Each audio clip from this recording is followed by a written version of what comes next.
Bien, amados, en esta noche vamos a tratar el tema los dos cultos. Vamos a aprender cómo es que los discípulos del Señor Jesucristo ministraban, cuáles eran los propósitos y de qué manera era el nombre de Jesucristo exaltado en todos. A la fecha, en el contexto que vamos a tratar, el Señor Jesucristo ya había sido ejecutado, había resucitado, y dice la palabra que dejó instrucciones a sus discípulos, ir y hacer discípulos a todas las naciones del mundo, empezando desde Jerusalén, Judea, Samaria, hasta lo último de la tierra. Evidentemente, habían cosas que los apóstoles, los discípulos del Señor Jesucristo, sabían que tenían que hacer. Pero había cosas en las cuales ellos no sabían, pero, sin embargo, estaba escrito. Y todas las cosas que sucedían, ellos inmediatamente acudían a la palabra de Dios, al Antiguo Testamento, y ahí encontraban todo lo que estaba sucediendo. Es así como ellos continuaban reuniéndose en el templo de Jerusalén. Ellos iban permanentemente a las oraciones, iban todos los días, dice la palabra, que iban al templo a orar, y luego ellos, después de la oración, después de cumplir los ritos religiosos, ellos salían y predicaban en los pórticos del templo. Los pórticos eran inmensos, grandes, y eran unas escalinatas que ahí la gente se reunía por miles, y era ahí donde los apóstoles aprovechaban para poder predicar el mensaje del reino de Dios. Aquí en Hechos capítulo 3, verso 1, dice que Pedro y Juan subían juntos al templo a la hora novena, la de la oración. Y era traído un hombre cojo de nacimiento, a quien ponían cada día a la puerta del templo, que se llamaba La Hermosa. No era la sinagoga de La Hermosa, sino el templo estaba hecho por puertas, portones grandes que cada uno tenía un nombre. Esta puerta se llamaba La Hermosa, para que pidiese limosna de los que entraban en el templo. El cojo, cuando vio a Pedro y a Juan que iban a entrar en el templo, les rogaba que le diesen limosna. Pedro, con Juan fijando en él los ojos, le dijo: míranos. Entonces él estuvo atento, esperando recibir de ellos algo. Mas Pedro dijo: no tengo plata ni oro, pero lo que tengo te doy. En el nombre de Jesucristo de Nazaret, levántate y anda. Y tomándole por la mano derecha le levantó, y al momento se le lastimaron los pies y tobillos, y saltando se puso en pie y anduvo, y entró con ellos en el templo, andando y saltando y alabando a Dios. Y todo el pueblo le vio andar y alabar a Dios, y le reconocían que era el que se sentaba a pedir limosna a la puerta del templo, La Hermosa. Se llenaron de asombro y espanto por lo que le había sucedido. Acá hay mucha información. Primero, los apóstoles tenían que, sobre todo Pedro, porque después apareció Pablo a los gentiles, Pedro a los judíos, Pedro tenía que compartir a los judíos sobre el Mesías. ¿Quién era el Mesías? El Señor Jesucristo, en la cual en él se habían cumplido todas las profecías bíblicas. Era tiempos, amados hermanos, donde Israel todavía estaba bajo el yugo de Roma. Las expresiones de libertad eran varias. Algunos querían por la fuerza, otros querían mediante concesiones, o otros esperaban que venga un Moisés que haga milagros y que vaya contra Roma como si fuera Faraón. Y había muchas manifestaciones de libertad. Ellos querían todo el tiempo la libertad. El pueblo judío, mediante la promesa de Dios de tomar la tierra prometida, todo el tiempo ellos siempre han deseado tomar la tierra prometida y ser libres como nación. Pero vemos que para el pueblo de Dios fue difícil entrar, fue difícil permanecer y fue difícil que haya paz. Porque el hombre lo que quiere es paz, pero es una paz que es una paz de este mundo, no es la paz de Dios. Analizando la palabra de Dios, el gran problema del hombre es el pecado. Y el pecado es lo que nos aleja de Dios. Y esa es la verdadera paz que debemos tener, nuestra relación con Dios. Vemos que Adán y Eva estaban en paz con Dios. ¿Y qué pasó? Pecaron y fueron destituidos de la gloria de Dios. Entonces, el gran problema del hombre no es que tenga paz con su vecino, no es que tenga paz con sus parientes, no es que tenga paz con sus gobernantes, o no es que tenga paz con las naciones que nos rodean, no. El verdadero problema del hombre es que no tiene paz con Dios, porque lo que divide al hombre de Dios es el pecado. Viene el Señor Jesucristo y soluciona el problema. ¿Y cómo lo solucionó? Dando su vida. ¿Para qué? Para que el problema de pecado sea resuelto, el Señor pague por nuestros pecados, Él asuma la responsabilidad, Él vaya al madero, sea colgado, muerto y resucitado. Y en la resurrección de Jesús no es la victoria del Señor, sino que la resurrección de Jesús es participación de su victoria para nosotros a sí mismo.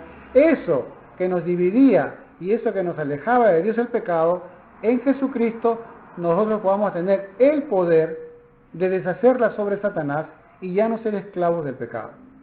El Señor Jesucristo solucionó el problema del hombre, no solamente de Israel, sino el problema de toda la humanidad. Como bien dice Juan 3:16, porque de tal manera amó Dios al mundo, que ha dado a su Hijo unigénito, para que todo aquel que en Él cree no se pierda, mas tenga la vida eterna. Entonces ahí vemos un pequeño resumen. Pero dentro del desenvolvimiento de esta libertad que Dios da, es bueno ver cómo es que sucedió en aquellas épocas y cómo podemos traerlas de ejemplo para estos tiempos.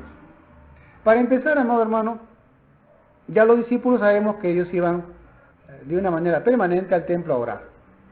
Vemos acá que en una de las puertas del templo de Herodes era traído un hombre con un problema en las piernas. Pero este hombre no podía caminar, sino que era traído por amistades, familiares, y dice que a quien ponían cada día a la puerta del templo, que se llamaba la Hermosa. Ahora, ¿para qué? Se supone que es el templo de Dios. Se supone que dentro del templo de Dios se predica la palabra de Dios. Se supone que Dios nos libera, nos sana, nos transforma, nos cambia. Dios, dentro del templo, se supone que Dios nos libera de la esclavitud. Dios no nos hace depender de nadie, ni de nada, solo de Él nada más, porque de Él manda la vida y Él es el que da de comer a todos. Pero este hombre, para empezar, no podía entrar en el templo, porque la ley prohibía que todo tullido, todo malogrado, todo enfermo entrara al templo. O sea que desde ya este hombre no podía entrar en la presencia de Dios. Desde ya este hombre les era prohibido entrar a esos beneficios que trae la presencia de Dios. Evidentemente que no era Dios quien quería eso, sino era el sistema religioso implantado en la cual se establecía de que ningún tullido, ningún fallado podía entrar en el templo. Por eso estaba afuera, no adentro. Por más que él quería entrar, por más que él quería ser sanado, y no solamente ser sanado, él quería alabar seguramente, él quería adorar a Dios, pero no lo podían entrar. Seguramente que este hombre había dicho, mira, no me sanen ya, no oren por mí, quiero adorar a Dios, quiero alabar a Dios. ¿Por qué digo esto? Porque cuando él fue sanado, ¿qué es lo que hizo? Dice acá, ¿qué es lo que hizo? Se puso, anduvo y entró con ellos en el templo, entró, andando y saltando y qué más, y alabando a Dios, verso 8. O sea que vemos que este hombre tenía fe, pero su doctrina, su religión, su congregación no le permitía a este hombre ejercer con libertad la adoración y alabanza a Dios. ¿Qué pasaría si usted, por ejemplo, dice, quiero adorar y quiero alabar? Disculpe, usted tiene un problema así, no puede entrar, quédese afuera, y por fuera usted está escuchando todo lo que cantamos. ¿Qué le parece? Así se sentía este hombre. Este hombre tenía unas amistades, familiares, etc. Que ellos habían llegado a la conclusión de que podían utilizar a este hombre para tener dinero, porque dice acá, a quien ponían cada día a la puerta del templo que se llamaba la Hermosa, para que pidiese limosna de los que entraban en el templo. O sea, encontraron la solución a su problema. ¿Cuál es? Pedir limosna. ¿Qué significa eso? Ser esclavo. Él estaba esclavizado a que estas personas, no sabemos si fueron sus familiares o amigos, pero lo llevaban al templo, pero no a adorar, no a alabar. Lo llevaban al templo ¿para qué? Por plata, por dinero. O sea que ya están entrando acá otros personajes con otros intereses. Para empezar, el sistema religioso, su doctrina, no le permitía entrar al templo para alabar y adorar a Dios. En segundo lugar, sus amigos lo llevaban solamente por cuestiones de dinero nada más. Y me imagino, amado hermano, que sus amigos judíos lo ponían en la puerta, ellos entraban y lo dejaban a él afuera para que pida plata. O sea que, fíjese, encontramos acá un denominador común. Utilizaron su necesidad para aprovechar a este hombre y hacer con él dinero. Estos hombres que lo dejaban en la puerta, entraban y seguramente quedaban ofrendas y diezmos de la plata que este hombre recibía por pedir limosna. Seguramente que los encargados religiosos del templo sabían eso, porque permitían que se coloque afuera en la puerta para pedir dinero. Aquí, hermano, se conjugan un montón de cosas. Qué tremenda diferencia con el mensaje del Señor Jesucristo. Pedro y Juan, cumpliendo con el Señor Jesucristo, y ellos entraban en el templo. ¿Y por qué entraban en el templo? Porque es el templo que hizo Salomón. Fue destruido por los imperios y luego fue reconstruido por Herodes. Fue el templo donde el Señor Jesucristo también entraba a orar. Así que ellos cumplieron con las enseñanzas del Señor Jesús. Pero también ellos sabían que ese templo no iba a durar, porque Jesús dijo que ese templo no iba a quedar piedra sobre piedra. A propósito, el mismo judaísmo que niega a Jesús como Mesías, como Redentor, sin embargo, reconocen que el único que profetizó qué es lo que iba a pasar con el templo es Jesucristo. Ellos dicen, sí, reconocemos que Jesús profetizó que iba a destruirse el templo. Entonces los apóstoles estuvieron yendo a orar hasta que, bueno, el templo se destruyese. Y eso pasó poco tiempo después. Pero aquí, amado hermano, se establecen dos cultos de adoración y alabanza a Dios.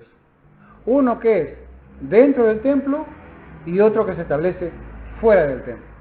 Dentro del templo seguramente oraban, habían cánticos, alabanza, adoración. Pero había un pequeño problema. ¿Sabe cuál es? Que dentro del templo de Jerusalén no reconocían a Jesucristo como Señor y Salvador.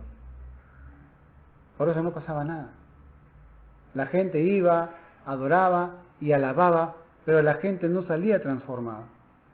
Fuera del templo se sucede un culto diferente. Pedro y Juan se encuentran con este cojo y les rogaba, denme por favor una ofrenda, denme una sedacá, denme una limosna. Ahora la pregunta es, ¿este cojo sabía de Pedro y Juan? Quizás no, quizás sí. Era tanta la gente que entraba pues que no podía distinguir quiénes eran discípulos de Jesús y quiénes no. Por lo tanto, él le pedía a todo el mundo. Pero hay una gran diferencia entre la multitud que entraba a alabar y adorar versus los apóstoles de Jesucristo. Los apóstoles del Señor Jesús le respondieron al cojo, porque el cojo les pedía plata. ¿Y qué es lo que le dijo Pedro? No tenemos plata. No tenemos plata ni oro. O sea, no tenemos recursos, no tenemos presupuestos, no tenemos que nos envíen de extranjero dinero, no hay ninguna organización que nos auspicie, no tenemos sueldo, no tenemos nada. Somos discípulos del Señor Jesucristo. Si bien es cierto, no tenemos nada material, pero tenemos algo sobrenatural. Dice acá, pero lo que tengo, te doy. En el nombre de Jesucristo de Nazaret, levántate y anda. Y aquí viene, amado hermano, una gran pregunta. ¿Qué es lo que tenemos? Tenemos orgullo, tenemos vanidad, tenemos conocimiento, tenemos experiencia, tenemos un pasado muy bonito o vergonzoso, qué sé yo. ¿Qué es lo que tenemos? Tenemos problemas, tenemos dificultades. ¿Qué es lo que tenemos? Lo que Dios quiere que tengamos es éxito. no fracaso. Lo que Dios quiere que tengamos es libertad, no esclavitud. Lo que Dios quiere que tengamos es solución, no problemas. El Señor Jesús dijo, yo he venido para que tengan vida y vida en abundancia. Un cristiano no puede estar permanentemente en problemas, en dificultades, en caídas, en pecados, en vergüenzas, en vida doble. No. Un hijo de Dios es un hijo de luz, un hijo transparente, un arrepentido. O sea, en otras palabras, dice la palabra que uno que está en una nueva vida. Pedro y Juan y los hijos de Dios tienen algo que el dinero no lo hace, el poder no lo hace. ¿Cuál es? El poder de Dios.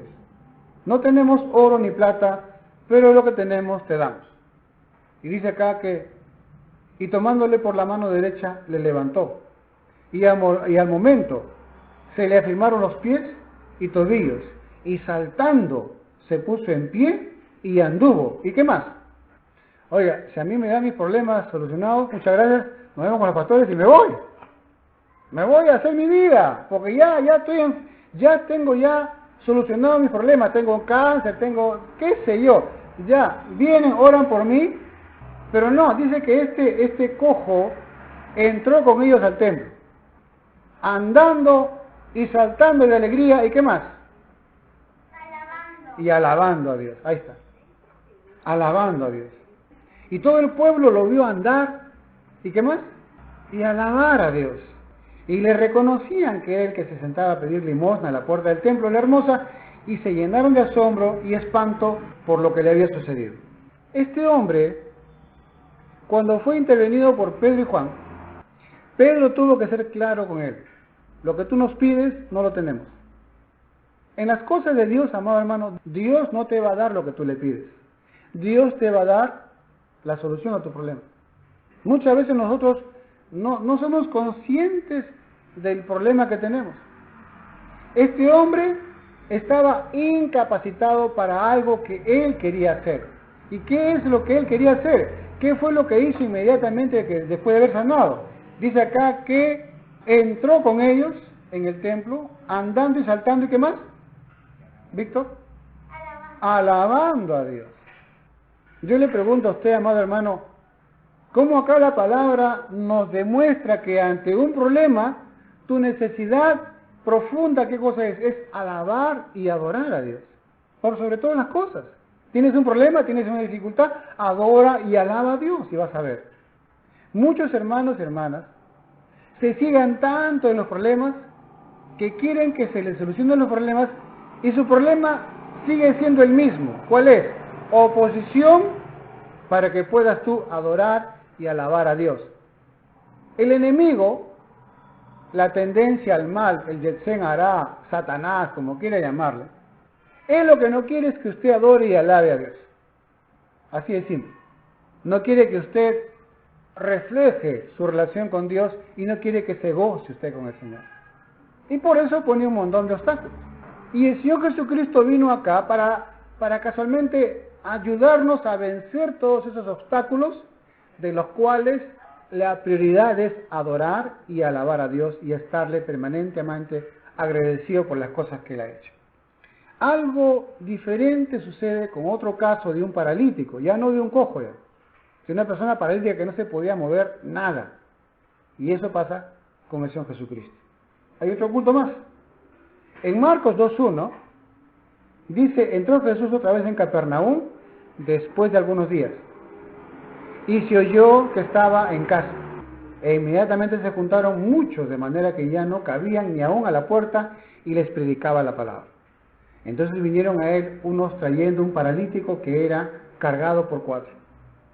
Y como no podían acercarse a él a causa de la multitud, descubrieron el techo de donde estaba, y haciendo una abertura, bajaron el lecho en que yacía el paralítico. Al ver Jesús la fe de ellos, dijo al paralítico, hijo, tus pecados te son perdonados. Estaban allí sentados algunos de los escribas, los cuales cavilaban en sus corazones. ¿Por qué habla este así? Blasfemias, dice. ¿Quién puede perdonar pecados sino solo Dios? Y conociendo luego Jesús en su espíritu que cavilaban de esta manera dentro de sí mismos, les dijo, ¿por qué caviláis así en vuestros corazones? ¿Qué es más fácil decir al paralítico, tus pecados te son perdonados, o decirle, levántate, toma tu lecho y anda? Para que sepáis que el Hijo del Hombre tiene potestad en la tierra para perdonar pecados, dijo el paralítico, a ti te digo, levántate, toma tu lecho y vete a tu casa. Entonces él se levantó enseguida y tomando su lecho salió delante de todos, de manera que todos se asombraron y glorificaron a Dios diciendo, nunca hemos visto tal cosa. Aquí sucede al revés. Un paralítico es sanado y en vez de que se quede con el Señor, se va a su casa. En el otro caso, el cojo es sanado y en vez de que se vaya a su casa, entra al templo, juntamente con los discípulos. Aquí podemos hacer un paralelo y ver que los amigos del cojo lo llevaban para que pida limosna. En cambio, los amigos del paralítico lo llevaban con la sana intención y con la fe de que Jesucristo sanase y levantase a este paralítico. Viene la pregunta, dime con quién andas. Dime con quién andas. No, y veremos los resultados de tu vida. Porque si tus amigos no te quieren llevar a Jesús, vas a estar como el cojo todo el tiempo ahí pidiendo limosna. Vas a limosnear.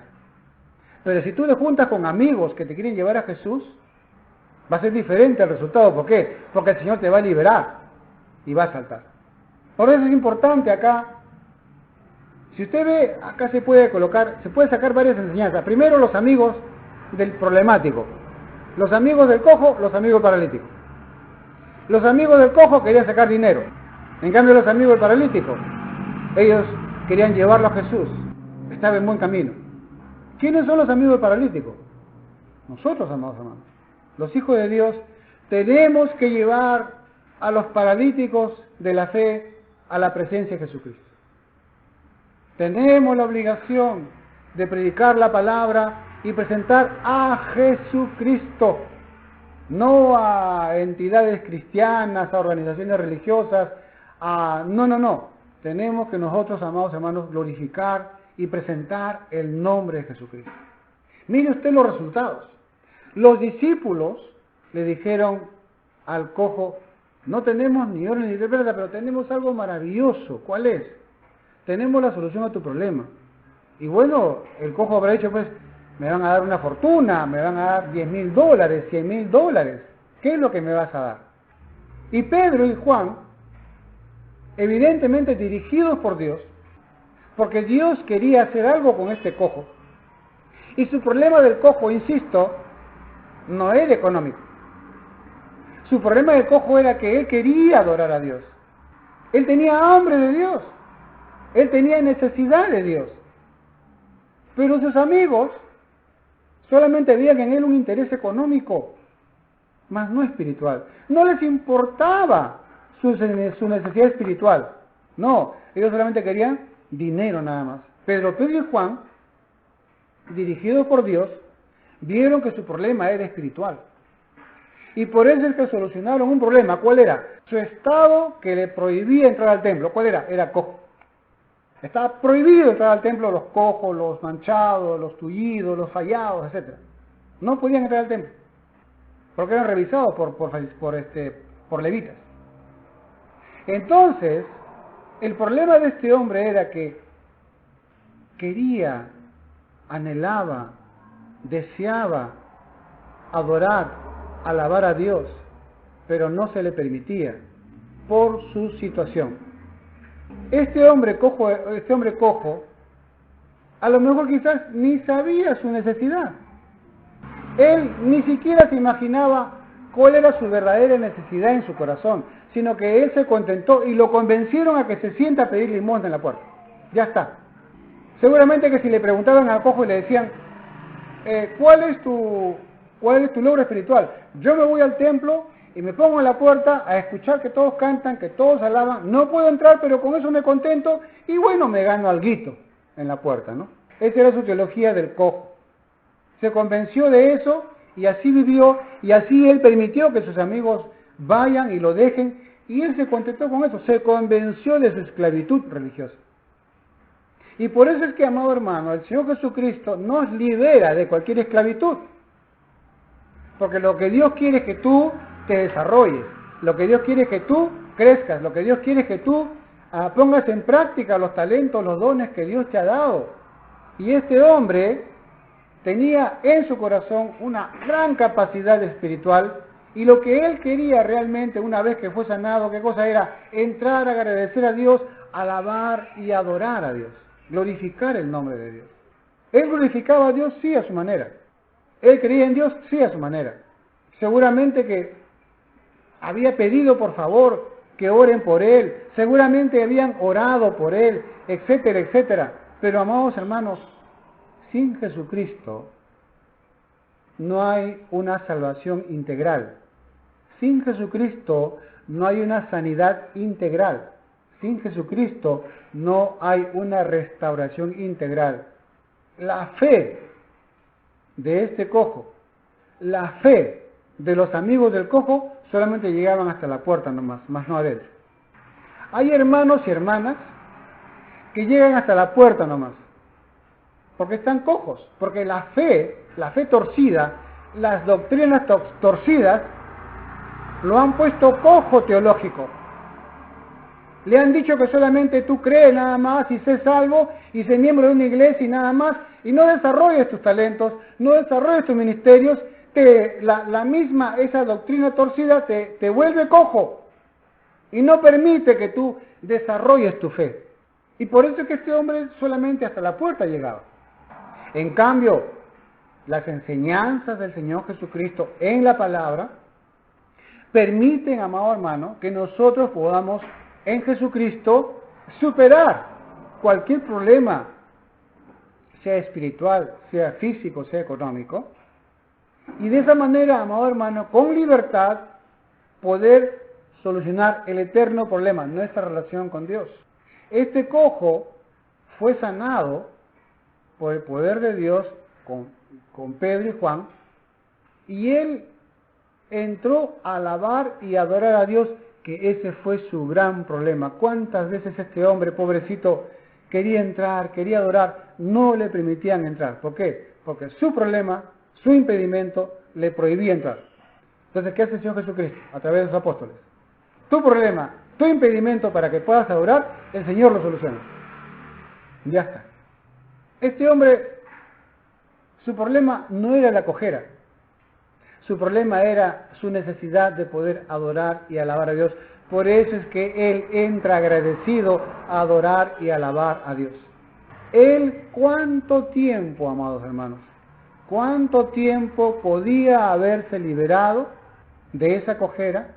Pero que desgraciadamente la religiosidad le dijo que él tiene que contentarse con lo que es. Dios lo creó así, por lo tanto, esa era la fe, una fe torcida, y así tenía que ser toda su vida. Se contentó con los problemas que tenía. En cambio, Jesús dice, yo he venido para que tengan vida, y vida en abundancia. Usted y yo no podemos aceptar las limitaciones. Usted y yo no podemos aceptar cualquier limitación, por más mortal o difícil que sea. Porque el Señor Jesucristo nos ha traído acá y nos ha dado vida para que tengamos vida y vida en abundancia. Esa vida que no lo tuvo tu papá, no lo tuvo tu mamá, esa vida, no sé cómo llamarlo, esa vida de plenitud que no tuvieron tus ancestros, tú en Jesucristo tienes derecho a tenerlo. No puedes creer a lo que tus amigos teológicos te dicen. No puedes creer a las doctrinas religiosas. No, tú tienes que creer en Jesucristo. Tienes que creer la palabra de Dios. Hoy más que nunca, amados hermanos, la palabra de Dios está sufriendo de un ataque terrible. Y lo peor del caso es que bueno fuera que la palabra de Dios tuviera ataques de los ateos, de los agnósticos, de los de afuera. No, la palabra de Dios está atacada por la misma gente de adentro. Hombres y mujeres que dicen que creen en Dios están tergiversando la palabra y lo peor, están torciendo la palabra. Por eso es que Claramente dice la palabra que cuando venga la disciplina va a venir primero por casa, porque los de casa se están portando mal. Qué diferente el paralítico, que era peor que el cojo, que no podía ni pedir plata, no podía ni moverse, pero el paralítico tenía grandes amigos, que estos amigos creían en Jesucristo, que estos amigos deseaban que el Señor vea al paralítico, y lo curioso del caso es que no era la fe del paralítico. A lo mejor el paralítico solamente quizás, no sé, no dice la palabra, pero no se movía, quizás hablaba, qué sé yo. Pero el problema del paralítico es que no podía moverse. Pero este paralítico tenía, amados hermanos, una ventaja. Tenía amigos cristianos. Tenía una muy buena compañía. Seguramente que este paralítico, como no podía sacarse de plata, seguramente que lo abandonaron. Pero vinieron unos cristianos que lo vieron y le dijeron, oye, el Señor no está en el templo, no está en la sinagoga, está en una casa. Acá viene la gran diferencia con el cojo estaba en el templo, en Jerusalén. Pero acá no estaba en el templo de Jerusalén, no estaba en ninguna sinagoga, el Señor estuvo en un hogar, en una casa, y la casa estaba repleta. Vamos ahí para que te encuentres con Jesucristo. Fueron y todito estaba lleno, la gente no, ellos no se quedaron con eso, se subieron arriba de la azotea al terrado, sacaron las esteras y lo bajaron ahí. Y la palabra dice, en Marcos capítulo 2, verso 5, dice, al ver Jesús la fe de ¿quién? ¿Del paralítico o de los amigos del paralítico? De los amigos del paralítico. Ahora yo pregunto acá, ¿cuántos amigos de paralíticos tenemos acá? Pregunta, ¿usted es paralítico o usted es amigo de los paralíticos? ¿Quiénes son los paralíticos? Los que están paralizados de su fe, los que no pueden ni atan, están engañados, están cegados, amados hermanos. Y lo peor del caso es que estamos rodeados de paralíticos. ¿Y cuál es la función del cristiano, amados hermanos? Llevar al paralítico a Jesús. Pero perdón, para que lleves al paralítico, tienes que dejar de hacer cosas. Para que lleves al paralítico, tienes que cargarlo. Pero para que lo cargues tienes que limpiarlo, tienes que darle ropa, tienes que darle alimento, tienes que alimentarlo. Para que lleves al paralítico, tienes que estar con 2, 3, 4 que tengan el mismo sentimiento para poder ayudar a este paralítico. Y no solamente eso, tienes que levantarlo y tienes que ir a un lugar donde no te van a dejar entrar. Los que están alrededor de Jesús siempre se oponen a que nos acerquemos a Jesús. Los que dicen que están cerca de Jesús, los líderes religiosos, no dejan que nos acerquemos a Jesús. Siempre te ponen trabas. Tienes que hacer esto, aquello, y no. Pero este paralítico, amado hermano, tenía muy buenos amigos. Hombres piadosos, hombres de fe, hombres agradecidos, que de la gracia que recibieron, porque quizás fueron paralíticos de la fe, ellos recibieron la gracia de Dios, fueron liberados, ahora llevaban a su amigo, a Jesucristo, para que pueda ser liberado. Y muchas veces, amado hermano, hay que romper techos, romper puertas para entrar a Jesús. Porque fácil tampoco no te la vas a llevar. El diablo no te va a dejar entrar así de fácil, va a poner siempre trabas. Y por eso es que dice la palabra que las puertas del infierno no prevalecerán contra la congregación. Hay que entender un poquito la traducción. La traducción correcta es, las puertas del infierno se van a cerrar y tú vas a ir y vas a dar una patada a esa puerta y vas a romper y vas a deshacerla sobre Satanás. Vas a entrar a un lugar y ahí vas a deshacerla sobre Satanás. El lugar que el diablo ha escogido es el hogar, la familia. Y ha paralizado a papá, a mamá, a hijos. Los ha vuelto paralíticos espirituales. Pero Dios te llamó a ti para deshacerla sobre Satanás. Para que prediques en tu casa. Por eso Jesús entraba en la casa. Por eso Jesús estaba en casa predicando en Capernaum. Por eso es importante, amado hermano, que en la casa se levante un altar de Dios, donde se adore, se alabe y se estudie la palabra de Dios. Estamos acá en una casa y aquí estamos adorando y alabando a Dios. Estamos en lo correcto. A pesar de las dificultades, a pesar del frío, a pesar de las incomodidades, aquí estamos adorando a Dios. No dejamos que la parálisis espiritual nos invada. Al ver Jesús la fe de ellos, dijo el paralítico: hijo, tus pecados te son perdonados. Señor Jesucristo, disculpe, pero su problema de él no es su pecado, sino es paralítico. Pero no. El Señor ve hermano, el verdadero problema. ¿Cuál fue el verdadero problema de este hombre? Sus pecados. Y por sus pecados, por eso era paralítico. Este hombre paralítico a lo mejor ni sabía que ese era su problema. Le echaba la culpa a su papá, a su mamá, al mundo, al accidente, a cualquier cosa. Estaba perdido, como muchos, de que no saben cuál es la raíz del pecado. Pero acá viene el Señor para una vez más solucionar de raíz. ¿Cuál es? Tus pecados te son perdonados. ¿Cuál es la intención del Señor? Pero ¿por qué el Señor Jesús perdona pecados? Porque Él es el único que puede perdonar. Segundo, Él es el único que fue al madero, murió y resucitó y está en la capacidad de perdonar pecados. Nadie lo puede hacer, hermano. Por eso que el Señor va a la raíz. ¿Cuál es? Tus pecados te son perdonados. Este paralítico no dice la palabra que habló, no podía hablar, pobrecito. Pero cuando escuchó el perdón de Dios, amado hermano, su corazón seguramente quedará reventado. Y como siempre los religiosos, ¿cómo es posible? Blasfemia, tú no puedes perdonar si tú eres hombre, que por aquí, que por allá. El Señor le dijo, ¿qué es más fácil? ¿Tus pecados te son perdonados? Sí, anda, toma tu lecho y vete. Bueno, el Señor dijo, bueno, ahí está, levántate, toma tu lecho y vete. Y verdaderamente, este hombre, este paralítico, el paralítico, amado hermano, es que Dios hace milagros.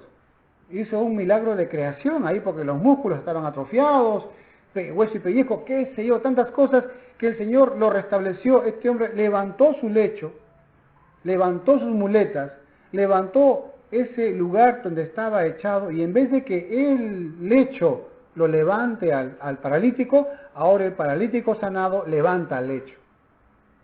¿Qué quiere decir eso?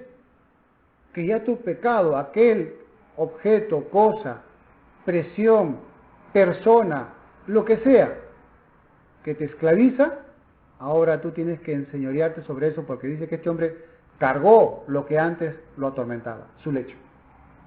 Y se fue a su casa. Y se fue a su casa para poder predicar en su casa. Para poder compartir en su casa. Mira lo que me pasó en mi encuentro con Jesús. Yo era un paralítico y ahora mira cómo ando. ¿Quién hizo? Jesucristo. Jesucristo. Ahora yo le pregunto a usted, ¿en qué culto quiere estar usted?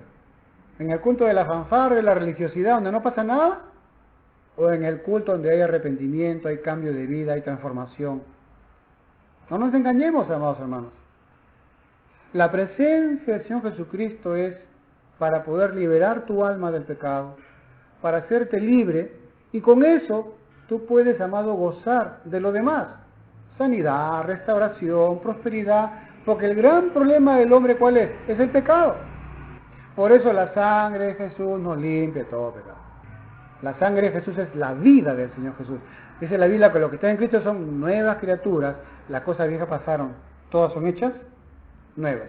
Los amigos del cojo, que se lo ponían en la puerta, lo hacían para sacar dinero. Y este hombre se acostumbró, pensó que la teología, la fe en Dios es dinero, bueno, se quedó ahí en la puerta, no entraba. Pedro le dijo que no es así, ese sistema religioso de dinero versus religiosidad, no, eso no es así. Y le dieron a este hombre la libertad y la sanidad para poder realmente adorar y alabar y tener un encuentro con Dios. Hay un culto que parece bueno, pero no hay resultados, no hay cambio, no hay transformación, no hay milagros. Pero hay otro culto. ¿Cuál es? El culto en el cual el Señor te dice, tus pecados te son perdonados. Este paralítico era pecador, como tú y como yo. Pero ante la presencia del Señor Jesucristo, él no podía hablar, no podía hacer nada. Pero de parte de Dios, de parte del Señor Jesucristo, salió misericordia y recibió perdón. El Señor le dijo, tus pecados te son perdonados. Este paralítico no tuvo la oportunidad de poder arrepentirse porque no se podía mover. Pero sin embargo, este paralítico, ante la presencia de Dios, su corazón fue movido, su corazón fue transformado y él obedeció al amor de Dios, a la misericordia de Dios. Recibió ese perdón. Este hombre dijo, nunca jamás voy a estar atado al pecado, jamás. ¿Por qué? Porque ni Dios me ha liberado de eso. Él sintió la liberación en su corazón, sin mover un solo músculo. Eso es lo maravilloso, mi hermano. Es lo maravilloso, por eso es que uno mismo puede decidir su sanidad, su restauración, cuando en tu corazón tú decides, de una manera inteligente, de una manera valiente y de una manera de compensación frente a la misericordia de Dios, cambiar de vida. El cojo tenía unos amigos chuecos religiosos, que solamente veían business nada más. En el paralítico tenía unos buenos amigos que iban directamente a Jesucristo. No se aprovecharon de este hombre, al contrario, fueron directamente al Señor, y este hombre encontró liberación, encontró sanidad y encontró perdón de pecados. Ahora yo le pregunto a usted, ¿qué es lo que usted quiere? Pastor, yo quiero casa, carro, fama, fortuna. No, nuestro problema es nuestra relación con Dios. Nuestro problema es nuestra relación con el pecado. El Señor Jesús nos liberó para nunca jamás ser esclavos ni del pecado, ni de nada, ni de nadie. Con razón el apóstol Juan dice, amado, yo quiero que seas prosperado en todo, pero como prospera tu alma. Y la prosperidad del alma viene en alejarse del pecado y acercarse más al Señor Jesús.